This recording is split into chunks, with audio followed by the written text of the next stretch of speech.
Hello po, magandang araw, magandang umaga, magandang hapon, magandang gabi. Hello po sa aking mga ka-classmate, halina po kayo. Ito na naman po ang inyong ka-boomer. Nagmamarites sa inyo. Inulit ko po ang aking pagmamarites ay hindi po tungkol sa buhay ng may buhay, kundi ang aking sariling karanasan dito po sa Amerika. Ang aking pong mga classmate dyan ay yung mga member na ng Medicaid. At saka mga ka-boomer na yan. Yung pinanganak ko ng 1946 to 1956 yata, baby boomer po kayo. Kaya kayo po ay aking classmate. Ako po ay pinanganak ng secret. Basta nandun sa 1946 to 1956. Okay po.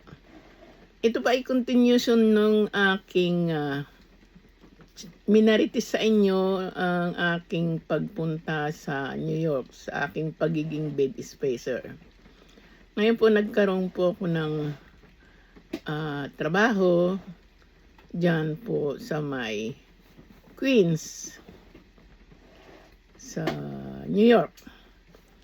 Ngayon po ay ako ay gusto kong maging updated. So kasali po ako, member po ako ng Beauty Association of America. Dito po sa Amerika, kailangan po kung gusto mong laging bago, lagi kang updated, sumali ka sa So kasali po ako sa PBA, Beauty Association of America. Ngayon po ay mayroong kaming convention. Ang aming pong convention ay doon sa Manhattan, sa Javits Hair Show. Ang tawag po doon ay IBS, International Beauty Show. So nag-a-attend po ako niyan ng International Beauty Show. So first time ko po mag-attend. Ngayon, hindi ko alam kung paano pumunta roon, pero ang sasakyan ay tren. Ngayon, nagtanong ako dito sa aking mga ka-bed space. Mga bata pa ito pero na sila, ikot na nila ang New York, Manhattan, at kung saan-saan. So, mayroon namang map. Ang katangahan ko, hindi naman ako marunong magbasa sa map. May mga guhit-guhit doon. Ang dami, parang sinulid na yung mga guhit-guhit doon sa map. Ngayon, sabi ng aking sumasakay na po ako ng subway, pero going to work lang to pauwi ng bahay. Ngayon po, this time ay first time ko mag-attend ng hair show convention dito sa Javits Convention Center sa Manhattan. So hindi pa ako marunong pumunta doon. Ngayon, tinuro sa akin nung aking kasama na, tita, sumakay ka sa ganitong number doon sa may amin. Tapos baba ka at sumakay ka ng E-train. Okay. E-train. Sumakay ako ng E-train. Baba ka sa 34 yata yun. Lalabas ka. Lalakad ka lang. Doon na sa Manhattan yon. Lalakad ka lang konti. Makarating ka na doon. Sa Javits, sabi niya. Di sakay ako. Bumaba ako sa 34. Ang daming doon, underpass, katulad sa atin na underpass. Na maraming pasikot-sikot. Naku po, saan kaya ako lalabas dito? Sabi ko ganun. Hindi ko alam kung saan ako lalabas. Meron naman pong mga, doon, mga arrow, mga number ng train, kung anong sasakyan mong train. Nahilo yata ako. Sabi niya, sumakay ako. Ay, pagbaba ko, lalakad na lang. Iiba yung nalabasan ko. Nagtanong ako sa isang ano doon, mga tao doon. Tinuro ako ng sumakay ka ng ganitong train, 7 train, baba ka sa ewan ko ano ba yung sinabi niya baba. Tapos sumakay ka uli ng e-train. Sabi ganun. Di ganun nga ginawa ko. Ala, nakarating ako sa yung e-train hanggang end na pala yun. End na ng nandun na sa ano ba to? Sa yung sumabog. Andun na pala ako sa ano ba ito? Yung nako na nawala na ang lola nyo, na blanco na. Doon sa sumabog na Twin Tower. Yung pala dead end na yun. Dead end na yun. Hindi ko alam na dead end na, pero nakikita ko lahat ng pasahero bumababa. Tapos, parang ako na lang natitira. Sabi ng, siguro, supervisor ng doon sa tren. Everybody out. Everybody out. Sabi, ha? Everybody out? Di lumabas ako. Di ko na naman alam kung saan ako. Kasi underpass yun. May mga araw naman, may mga kung saan kalalabas. Di lumabas ako. Naku po, arasan na po ako. Hindi ko naman alam kung saan ako. Ang ginawa ko, tinawagan ko itong kabay space ko. Ay, dito ang layo mo na. Bakit ka nakarating dyan? Sabi ko, naligaw yata ako. Tapos, punta ka sa istasyon, te. Sabi niya ganon. Sumakay ka ng, para makabalik ka sa 34, sabi niya. Di, pumunta na naman ako. Yung, nalimutan ko na. Imbis na papunta dun sa sa 34th Street, abay, pabalik na pala yun. Kumbaga, pauwi na pala yun. Tapos, dapat, ang akala ko, this short distance lang. Bakit, patuloy ang pagbiyahe.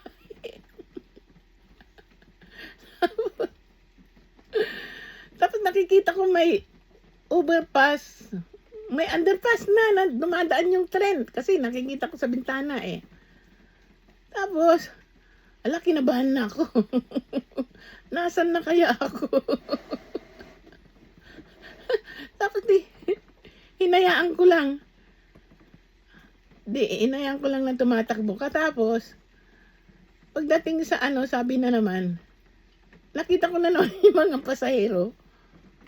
Naglalabasan na naman. Ako na naman ang natira. Sabi, everybody out. Everybody out. Yung pala dead end na pala yun. Nakarating ako ng Jamaica. Jamaica, New York. Okay. Jamaica, New York. Bumaba na naman ako. Tinawagan ko na naman yung... hindi, nagtanong na naman ako. Nagtanong pala ako bago tumawag. Tanong ako. Tapos, ang sabi ng tinanungan ko, pa yung yung parang street, yung mga nagtatrabaho sa, sa gobyerno, yung naka-blazer ng green at saka orange. Ay sabi niya, sumakay ka sa ganito, baba ka sa ganito, ganyan.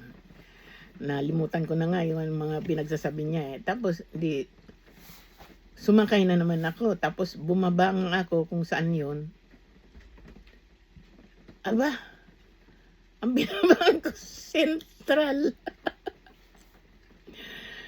Central Station.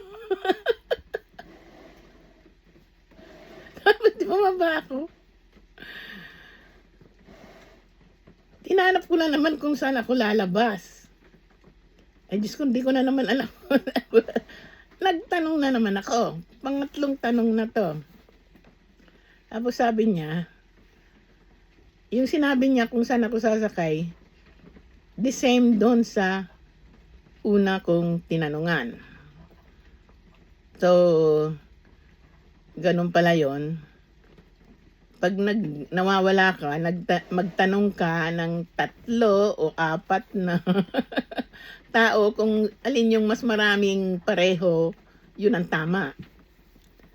So yun, sumakay na naman ako. Tapos bumaba na naman ako dun sa sinabi niya. Sinabi niya, hindi pa rin tama. Wala pa rin ako doon sa talagang pupuntahan ko. Tapos lumabas ako. Ganun, tinawagan ko na naman yung aking kasama. Tapos ang sabi niya, ano na yun ang tagal na yun, siguro mga alauna na. Mga alauna na yun. Gutom na ako kasi ang layo na ng binahi ko eh. Bababa ako sa underpass. Ang dilim-dilim na nakakatakot. So, mangiyak-ngiyak nga ako eh pagka nagtatanong ako.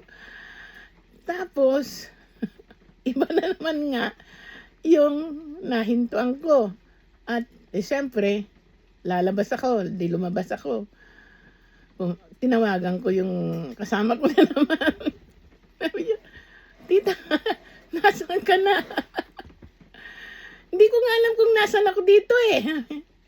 Hindi, lumingon ka, tingnan mo. Tingnan mo, basahin mo kung nasaan ka. Nakita ko, Battery Park. Ayan, Battery Park. Sabi ko, nandito ako sa Battery Park. Okay, sabi niya. Huwag kang umalis dyan, malapit lang ako dyan. Kasi nagtatrabaho rin yun eh.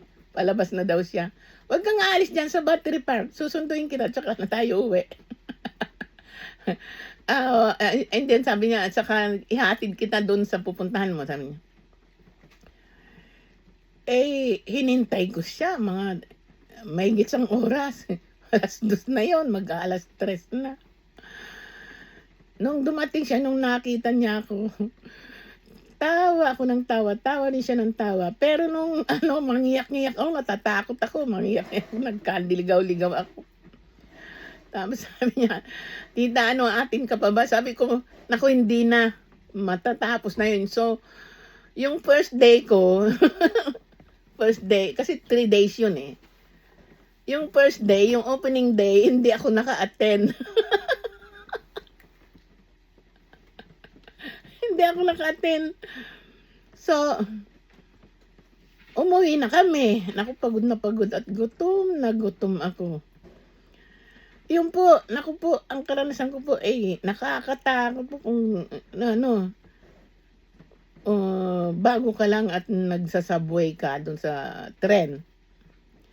Ang kainaman lang, yung dinagkaligaw-ligaw ako, yung mga lugar na gusto kong puntahan in the future, alam ko na. Alam ko na yung sasakyan ko, alam ko na yung pupuntahan ko. So, ayun, umuwi na kami at nagpahinga na lang. Pagod ako. So, yun, ang aking nakakatawang, nakakainis at ang katangahan ko sa New York, sa subway. Salamat po sa aking mga classmates, sa aking mga kaboomer. Hanggang po sa susunod.